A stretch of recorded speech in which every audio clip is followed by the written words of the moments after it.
Hi అండి, అందరికీ నమస్కారం. అందరూ ఎలా ఉన్నారు? బాగున్నారా? ఈరోజు వచ్చేసి నేను సేమియా సబ్బక్కి పాయసం చేస్తున్నాను.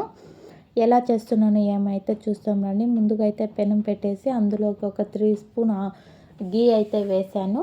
గీ వేడైన తర్వాత ఇందులోకి ద్రాక్షి, గోడంబి అన్నీ వేసుకొని కొద్దిగా బ్రౌన్ కలర్ వచ్చేదాకా ఫ్రై చేసుకోవాలన్నమాట. అవి ఫ్రై అయిన తర్వాత ఇందులోకి 1 కప్పు సేమియా తీసుకున్నానండి.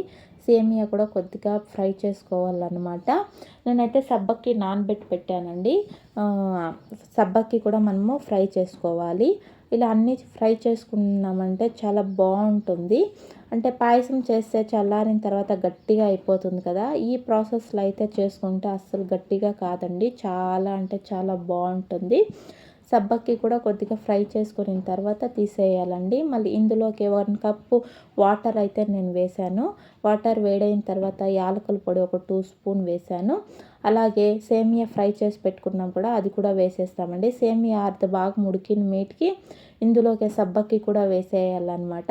ఇంకా ఇవి 2 ఉడికిన తర్వాత తగినంత షుగర్ అయితే వేసుకోవాలండి. ఎందుకంటే కొంతమంది షుగర్ ఎక్కువ స్వీట్ ఉండాలంటారు, కొంతమంది లైట్గా ఉండాలంటారు కదా. అందుకోసమే తగినంత అయితే వేసుకోవాలి. నేనైతే ముందుగానే పాలు కాంపి పెట్టేశానండి, చల్లారి పెట్టేశాను ఇందులో వేయడానికి. ఇలా ఈ ప్రాసెస్ లాగా చేసుకుంటే మనకి పాయసం చల్లారిన తర్వాత కూడా గట్టిగా కాదండి, చాలా అంటే చాలా బాగుంటుంది. మీరు కూడా ఒక్కసారి ఇలా ట్రై చేయండి.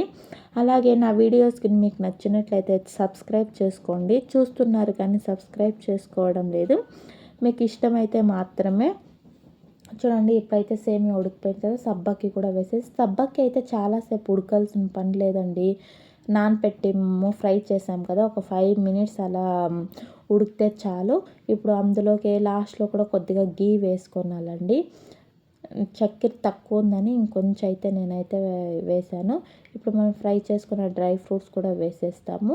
ఇది కొద్దిగా చల్లారిన తర్వాత అయితే మనం ఇందులో పాలు పోసుకోవాలండి. ఎందుకంటే వేడి వేడిగా పాలు పోయకూడదనమాట. పాలు అయితే చల్లారిపోయింది కదా, ఇప్పుడు వేసేస్తున్నాను చూడండి పాలు నేను. చాలా అంటే చాలా బాగుందండి. మీరు కూడా ఒక్కసారి ట్రై చేయండి. అలాగే ఈరోజు ఎగ్ కర్రీ చేస్తున్నాను, రైస్ చేస్తున్నాను. ముందుగా అయితే ఎగ్ బాయిల్ చేసి పెట్టుకున్నాను.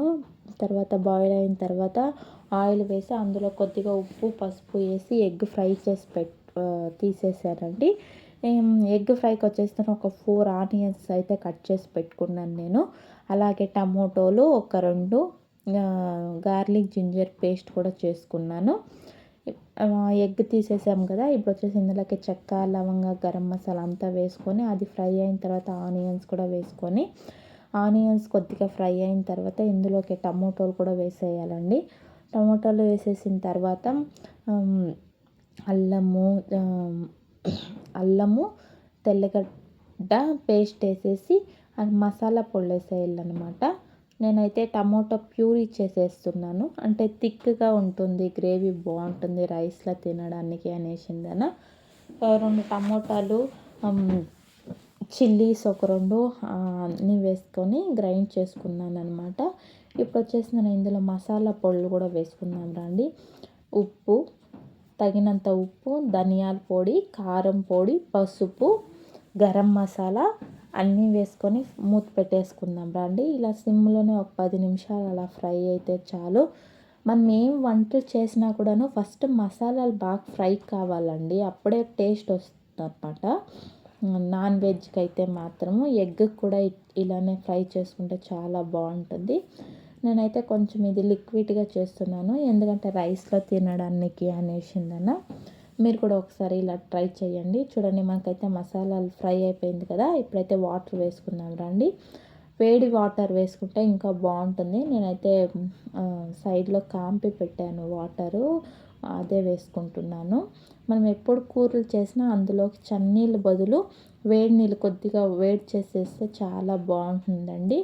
ఇప్పుడైతే ఎగ్ కర్రీ కూడా అయిపోయింది. అలాగే రైస్ కూడా కుక్కర్లో పెట్టేశాను అనమాట, రైస్ కుక్కర్లో. సండే వస్తే నేను మా పిల్లల్ని అడుగుతాను మీకేం కావాలి అనేసి, వాళ్ళు ఏం చెప్తే అదే చేస్తానన్నమాట. ఇంకా ఏం చేసానో చూస్తాం రండి. అప్పలం చేసినాను, పాయసము, తర్వాత రైస్, ఎగ్ కర్రీ,